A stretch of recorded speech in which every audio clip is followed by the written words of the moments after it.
Mzee wa kutema sumu.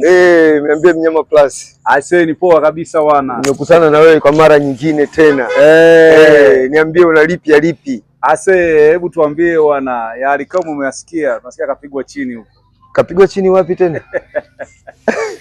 Unaongenzi. Hii si kawaida. Ukishakuwa lopolopo ni lazima kuanzia kwake. Hii ni nature ile club.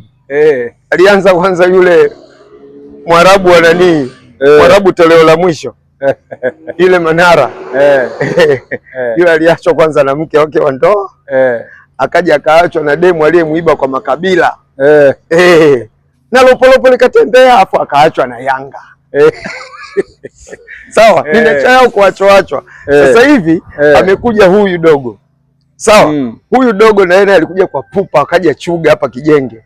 Akachukua mtoto wa Chuga, mtoto mgumu. Mtoto asiye kula chipsi mayai.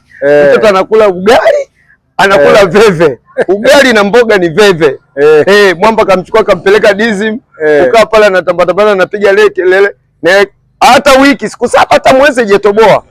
Akaachwa. Sasa niambie kinachokuja kufuata na yeye naye nyuma mwiko ina mpango wa kumwacha. Ukishaachwa na mke ukiwa kule kwenye ile klabu, klabu naye inafuata inakuacha kwa sababu ana mashaka na ile ndoa. Siku ya ndoa kuna msela alilia, yani alikamwa anaoa msela akalia.